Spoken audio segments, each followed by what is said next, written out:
ভোরকে উচিত শিক্ষা দিল নতুন ও কমলিনী। হ্যাপি বার 70 দেখা যাবে আজকের পর্বে। বিস্তারিত জানতে ভিডিওতে একটি লাইক দিয়ে পুরো ভিডিওটি দেখতে থাকুন। গল্পের শুরুতে আমরা দেখতে পাবো কমলিনীর বাবা লক্ষ্মীদেবীর দিকে তাকে মৃদু এসে বলে, বিয়ান, সত্যি বলতে কি এতদিন পর আপনাদের বাড়িতে এসে আমার ভীষণ ভালো লাগছে। অনেক দিন হয়ে গেল এমন আনন্দ এখনো করিনি। আজকের দিনটা আমার কাছে সত্যি খুব স্পেশাল। ঠাম্মি তখন এসে বলে, কিন্তু আপনি তো কিছুই বলছেন না, শুধু চুপ করেই বসে আছেন। কমলিনীর বাবা তখন বলে, আমি আর কি বলবো বলুন তো, আপনারা সবাই কথা বলুন আর আমি শুনছি। শুনতেও তো একজন মানুষ লাগে। এ কথা শুনে বড় ঠাম্মি হেসে বলে, হ্যাঁ ঠিকই তো, আপনি আর আমি শুধু চুপ করে বসে ওদের কথা শুনি। এই কথায় সবাই একসঙ্গে হেসে ওঠে। চারদিকে আনন্দের আবহ ছড়িয়ে পড়েছে। গান, হাসি আর গল্পে পুরো বাড়িটাই মুখর হয়ে উঠেছে। ঠিক তখনই ঐন্দ্বীপ উঠে দাঁড়িয়ে বলে, বুবলাই, বাবিল, চল চল এবার আমরা কাজটা শুরু করি। প্রসন্ন অবাক হয়ে বলে, এতক্ষণ নিজের দলে আমাকে রাখলে আর এখন চলে যাচ্ছ? ঐন্দ্বীপ হেসে বলে, চলো চলো সবাই মিলে একসঙ্গে কাজ করব। তারপর ঐন্দ্বীপ নতুনকে ডেকে বলে, নতুনদা তুমি যাবে তো? কুচি তখন মজা করে বলে, দেখো নতুনদা সব মিষ্টি কিন্তু সাবার করে দিবে। নতুন তখন হেসে বলে, খাক না, বিয়েতে কোনো বাধা নেই, যে যত খুশি পারে তত খাক, সমস্যা নেই। ঐন্দ্বীপটা চলে গেলে মিঠিল বলে, আমি গানটা চালিয়ে দিচ্ছি, তাহলে আমরা কাজটা শুরু করি। এই বলে গান চালানো হয়। সবাই নিজের মতো কাজ করতে থাকে। কেউ হলুদ কোটা সাজাচ্ছে, কেউ ফুল দিচ্ছে, কেউ গল্প করছে। চারদিকে শুধু আনন্দ আর হাসি। কিষানু তখন মিঠিকে বলে, আচ্ছা মিঠি, আমরা এখানে কেন বসে আছি বলো তো? আমাদের তো কোনো কাজ নেই। মিঠি উত্তর দেয়, তোমার কাজ নেই ঠিক আছে, কিন্তু আমার তো আছে। এটা তো আমাদের বাড়ি, তাই না? কিষানু মজা করে বলে, দেখো সবাই নিজের মতো করে গল্প করছে, কাজ করছে, আমরা তো আলাদা করে একটু গল্প করতে পারি, চলো তোমাকে দেখবো। মিঠি বিরক্ত হয়ে বলে, দরকার নেই, এখানেই ভালো আছি, আমাকে এখানেই থাকতে হবে, বুঝতে পেরেছো? কিষানু বলে, তুমি কিছুই বোঝো না, চলো না ওইদিকে গিয়ে একটু একা একা গল্প করি।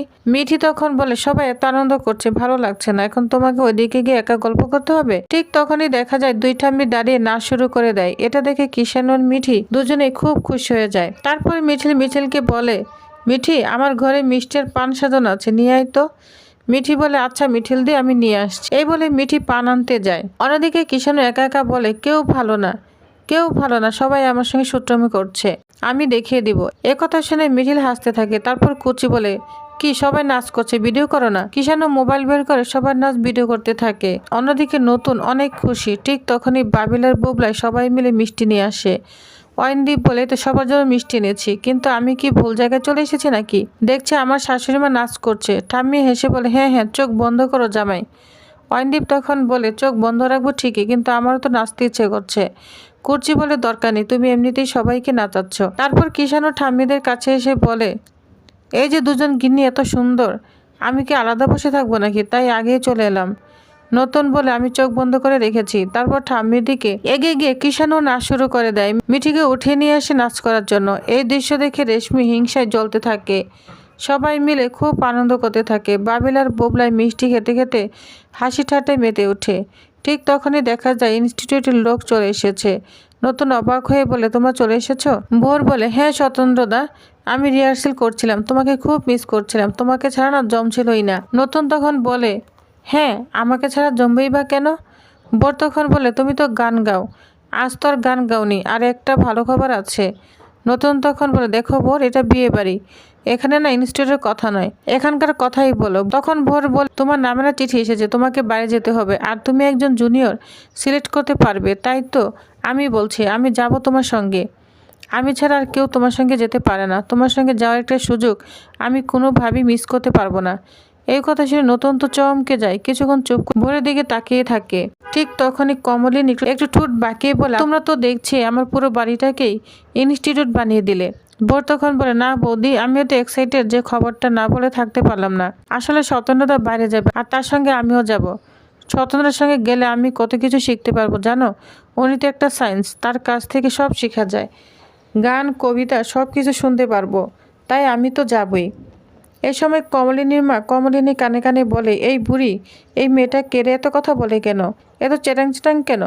কমলিনী হেসে বলে, ওই তো তোমাদের জামার ইনস্টিটিউটে নতুন মেয়ে। কমলিনীর মা আবার বলে, দেখেছিস মেয়েটা না বড্ড বেশি কথা বলে।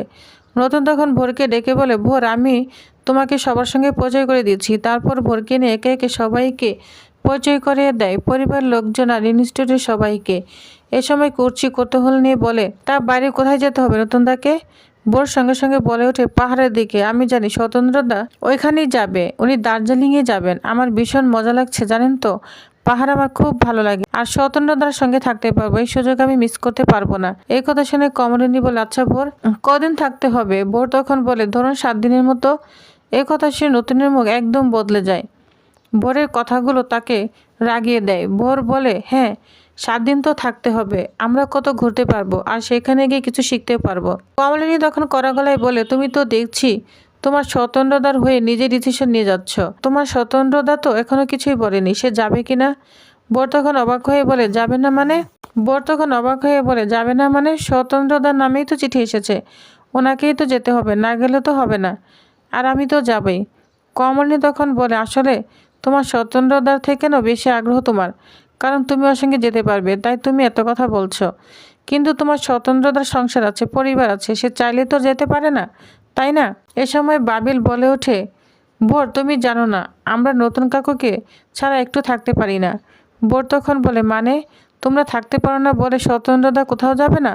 তাকে তো পুরো পৃথিবী ডাকছে, সে কত গুণী মানুষ, তাকে তো তোমরা বাড়িতে আটকে রাখতে পারো না। কমলিনী তখন বলে, কিন্তু তার পরিবার আছে, তার বউ আছে, তার 3 সন্তান আছে, এই পরিবার তাকে ছাড়া চলে না, সে তো ইচ্ছে করলেই কোথাও যেতে পারে না। এই কথা শুনে ভোর চমকে যায়। তখন নতুন সবটাই বুঝে যায়। নতুন তখন বলে, ভোর আমি আগেই বলেছিলাম ইনস্টিটিউটের কথা এখানে তুলনা, এটা একটা অনুষ্ঠান বাড়ি, তুমি কি বুঝতে পারছো না কোথায় কি বলতে হয়? আর আমার হয়ে তুমি ডিসিশন নেবে বা কিভাবে? আমি এখনো জানিই না কোথায় যেতে হবে, কেন যেতে হবে, কতদিন থাকতে হবে, এমনকি আমি যাব কিনা সেটাও বলিনি। আমি একজন সংসারী মানুষ, আমার কাছে সংসারটা প্রায়োরিটি, এই মানুষগুলো আমার দায়িত্ব। আমার হয়ে তুমি কেন সিদ্ধান্ত নিচ্ছ? বোর তখন মাথা নিচু করে বলে, সরি স্বতন্ত্রদা, আমি বুঝতে পারিনি। নতুন তখন বলে, তুমি ছোট নও যে বুঝবে না, আমি বলেছিলাম এটা অনুষ্ঠানের বাড়ি, এসব কথা তুলো না, তবুও তুমি তুললে। বোর তখন বলে, আমি না আসলে আমি বুঝতে পারিনি, সত্যিটা বলে ফেলেছি, ভুল হয়ে গিয়েছে, আমাকে ক্ষমা করে দিও। এই সময় বুগলাই বলে, ভোর সত্যিটা শুধু তুমি একাই জানো না, আমরাও জানি, তাই বলছি নতুন কাকু আমাদের ছেড়ে কোথাও যাবে না। মিঠি তখন বলে, হ্যাঁ নতুন কাকু একদিন আমাদের ছেড়ে থাকতে পারবে না, বিশেষ করে আমাকে ছেড়ে আর মাকে ছেড়ে কোথাও যেতে পারবে না। কমলিনী চুপচাপ সব শুনছিল। নতুন তখন বলে, চিঠিটা আমি এখনো হাতে পাইনি, কোথায় যেতে হবে, কেন যেতে হবে কিছুই জানি না, আমার হয়ে কারো ডিসিশন নেওয়ার অধিকার নেই। বোর তখন বলে, সরি স্বতন্ত্রদা। নতুন বলে, আচ্ছা হয়েছে, এবার যাও খেতে যাও। কমলিনী তখন বলে, আসলে তোমার স্বতন্ত্রতার যাওয়ার থেকে তোমার তার সঙ্গে যাওয়াটাই আগ্রহ বেশি, তাই তুমি সব ভুলে গিয়েছিলে ও যাবে কি যাবে না। তুমি ভেবেছিলে কাজে থেকে বেশি গান কবিতা শুনতে পারবে। বোর তখন যা শুনে অবাক হয়ে যায়। নতুন বলে, আচ্ছা কমলিনী থাক, এবার সবাই খেতে যাও, অনেক বেলা হয়ে গিয়েছে। এই বলে তিনি বিষয়টা থামিয়ে দেন। বোর তখন বলে, না না আমি এই সময় কিচ্ছুই খাবো না। ইনস্টিটিউটের বাকি লোকজন একসঙ্গে বলে, হ্যাঁ হ্যাঁ আমরাও গিয়ে খেয়ে নিই, ক্যাটারিং এর লোকজন তো বসে থাকবে, তার থেকে বরং চল আমরা খেয়ে নিই। বোর তখন বলে, বললাম তো আমি খাবো না। ঠিক তখনই কমলিনী এসে বলে, একই কথা ভাই, তুমি বললে তার হবে না? আমার মেয়ের বিয়েতে যদি তুমি কিছু না খাও সেটা তো অমঙ্গল হবে, আমি তো সেটা হতে দিতে পারি না। আমার মেয়ের মঙ্গলের কথা ভেবে হলো তোমাকে তো কিছু খেতে হবে। এই দৃশ্য দেখে রেশমি অবাক হয়ে তাকিয়ে থাকে। কমলিনী তখন বলে, যাও ভোর কিছু খেয়ে নাও, তোমাকে না খাইয়ে আমি ছাড়ছি না। ভোর তখন বলে, না বৌদি আমি খাবো না, আমি বলছি তো খাবো না। নতুন তখন বলে, কেন আমি বকলাম বলে খাবে না? এই কথা শুনে ভোরের চোখে জল চলে আসে, সে কান্না শুরু করে দেয়। ভোরের কান্না দেখে সবাই অবাক হয়ে যায়। কমলিনীর মা তখন অবাক হয়ে বলে, এই মেয়েটা কি, এই মেয়েটা এমন করে কেন কান্না করছে? কুর্চি তখন বলে, কি ভোর তুমি এভাবে কেন কান্না করছো? তাছাড়া নতুন তোমার বাবা কাকার বয়সী হবে, তুমি যতই স্বতন্ত্রতা বলো না কেন উনি তোমার বাবার মতো, উনি বকবে এটাই স্বাভাবিক। তুমি একটা বিয়ে বাড়িতে সেমন কথাবার্তা বলতে পারো না। বাকি ম্যাডামরাও বলে, আচ্ছা বোর হয়েছে তো চলো আমরা কিছু খেয়ে নিই, এখানে শুধু শুধু দাঁড়িয়ে থাকার দরকার নেই, আমরা বুঝতে পেরেছি তুমি না বুঝেই কথাটা বলে ফেলেছ। ভোর তখন বলে, না আমি কিচ্ছু খাবো না। নতুন তখন বলে, ভোর এমনভাবে মন খারাপ করতে হয় না, যাও কিছু একটা খেয়ে নাও। কুর্চি তখন বলে, আমি ওকে নিয়ে যাচ্ছি। বর্ষার সঙ্গে সঙ্গে বলে, না পিসিমণি আমি নিয়ে যাচ্ছি। বর্ষা ভোরের কাছে গিয়ে বলে, ইস তোমার খুব কষ্ট হয়েছে না, খুব কষ্ট পেয়েছো। রেশমি তখন মিষ্টি গলায় বলে, আমি অনেকক্ষণ ধরে দেখেছিলাম তোমার মুখটা কত মিষ্টি, তুমি কত সুন্দর দেখতে, চলো মন খারাপ করো না, আমরা তোমাকে নিয়ে যাচ্ছি চলো। এই বলে বর্ষা রেশমি ভোরকে নিয়ে সেখান থেকে চলে যায়। এরপরে দেখা যায় কমলিনী মন খারাপ করে নিজের ঘরে চলে যায়। নতুন দূর থেকে তাকে বুঝতে পারে কমলিনীর মন খারাপ হয়েছে। নতুন ধীরে ধীরে কমলিনীর পিছনে গিয়ে বলে, কমলিনী তুমি এমন কেন করছো? আমি তো মেয়েটাকে বুঝিয়ে দিয়েছি। কমলিনী মুখ ঘুরিয়ে বলে, তুমি আমার কাছে কৈফিয়ত দিচ্ছ কেন? নতুন তখন বলো, তো বাচ্চা মেয়ে কখন কি বলে বুঝতে পারে না, তার জন্য তুমি আমার উপর রাগ করছো? কমলিনী বলে, তুমি তো ওকে খুব ভালোই বুঝো তাই না? তুমি ওর হয়ে আমার কাছে কথা বলতে এসেছ। নতুন অবাক হয়ে বলে, এরকম কেন বলছো? তুমি কালকে আমার সঙ্গে যা যা কথা বলেছ আমি তো সেই অনুযায়ী ওকে বুঝিয়ে দিয়েছি, আমি ওকে থামিয়েছি, তারপর তুমি রাগ করছো? কমলিনী তখন দীর্ঘশ্বাস ফেলে বলে, ওর আগ্রহ দেখে আমি খুব অবাক হয়ে যাচ্ছি। শুধু স্বতন্ত্রতা আর কিছুই চোখে দেখছে না। নতুন তখন বলে, তো ছোট্ট মেয়ে, খুব সরল, বাইরে থেকেছে তো তাই অনেক কিছু জানে না। আর যদি খারাপ কিছু বোঝাতো তাহলে কি এমনভাবে কান্না করতো? মেয়েটা খুব সহজ সরল। কমলিনী নতুন দিকে তাকে অবাক হয়ে বলে, আমি তোমাকে অবাক হয়ে দেখছি, তুমি ওকে কত বোঝো, ওর হয়ে আমার কাছে এসব কথা বলছো? নতুন তখন বলে, আমি কারো হয়ে কিছু বলছি না, আমার যা মনে হয়েছে তাই বলছি।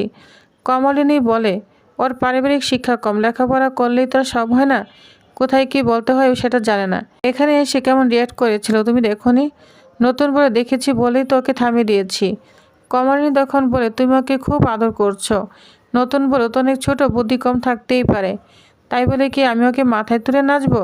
আমি তোকে থামিয়েছি, এটা একটা বিয়ে বাড়ি, এই কথাটাই তো বলেছি। এই বলে নতুন কথা থামিয়ে দেয়। তো ভিউয়ার্স, তাহলে আজকের আপডেটটি কেমন লেগেছে অবশ্যই কমেন্ট করে জানাবেন। পরবর্তী আপডেটটি পেতে অবশ্যই আমার সাথেই থাকুন। ধন্যবাদ।